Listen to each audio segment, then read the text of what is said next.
Syekh Maulana Malik Ibrahim atau Sunan Gresik, adalah wali songo pertama yang menyebarkan agama Islam di tanah Jawa. Beliau dikenal memiliki beberapa karomah, atau kemampuan di luar nalar manusia. Lalu apa saja karomah beliau? Mari kita ulas bersama. Upacara pengorbanan meminta hujan. Dalam sebuah perjalanan, Sunan Gresik dan santri-santrinya bertemu dengan sekelompok masyarakat yang sedang melakukan upacara pengorbanan seorang gadis di atas bukit dengan tujuan untuk meminta hujan. Pada saat itu, sang dukun sudah siap menghujamkan sebilah pisau ke dada gadis cantik yang akan dijadikan persembahan bagi dewa hujan. Sambil mendekat ke lokasi, Sunan Gresik pun berteriak untuk mencegah praktik pengorbanan gadis tersebut. Sang dukun pun bertanya, kenapa Sunan Gresik menghalangi pelaksanaan upacara persembahan manusia itu. Lalu Sunan Gresik gantian bertanya kepada mereka, sudah berapa gadis yang dikorbankan? Mereka pun menjawab 2 gadis, dan ini adalah gadis ketiga. Sunan Gresik pun bertanya lagi, apakah setelah mengorbankan 2 gadis sebelumnya hujan langsung turun? Mereka pun menjawab, bahwa setelah 2 gadis dikorbankan, memang dewa belum menurunkan hujan. Akan tetapi setelah korban ketiga, mereka yakin hujan akan turun.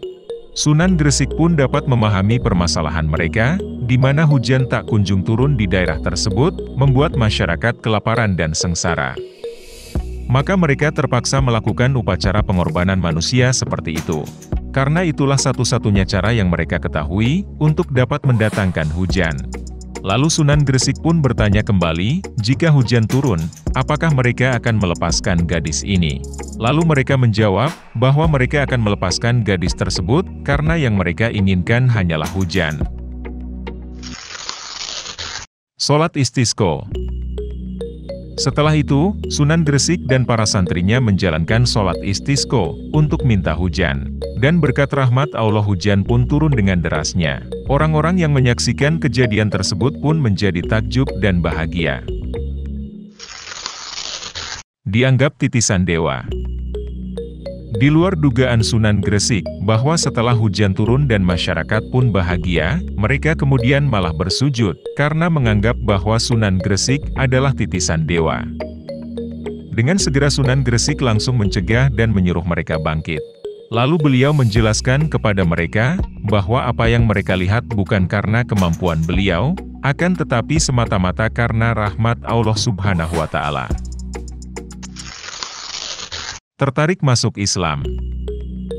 Setelah kejadian tersebut, perlahan masyarakat mulai tertarik dengan ajaran yang dibawa oleh Sunan Gresik, yaitu ajaran Islam. Mereka pun minta kepada Sunan Gresik untuk diajarkan tentang Islam. Dan Sunan Gresik pun membimbing mereka untuk mengucapkan 2 kalimat syahadat. Dan akhirnya Islam mulai berkembang pesat di daerah tersebut. Seperti itulah kisah yang diceritakan secara turun-temurun di masyarakat, tentang karomah dari Sunan Gresik. Wallahu alam. Agama yang rahmatan lil alamin.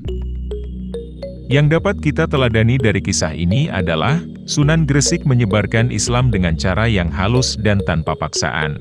Ketika melihat sebuah upacara ritual persembahan manusia, yang jelas-jelas sesat dan kejam, beliau tidak serta-merta marah-marah atau mengkafir-kafirkan mereka, karena beliau memahami bahwa pada saat itu, hanya cara tersebutlah yang mereka ketahui. Bahwa hanya itulah satu-satunya cara yang dapat mereka lakukan, agar mereka dapat keluar dari kekeringan parah yang melanda desa mereka. Namun akhirnya Sunan Gresik datang dan membawa solusi untuk masalah yang mereka alami. Yaitu beliau melakukan sholat istisqa, dan berdoa memohon berkah kepada Allah agar diturunkan hujan. Dan berkat rahmat Allah, hujan pun benar-benar diturunkan.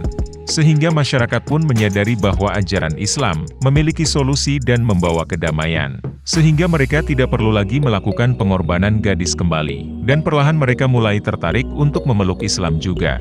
Tentang kenapa waktu itu doa Sunan Gresik langsung dikabulkan oleh Allah, tentu berbeda dengan kita yang penuh dengan dosa, dipenuhi sifat sombong, iri dengki, dan sifat-sifat buruk lainnya, sehingga doa kita tidak mudah terkabul.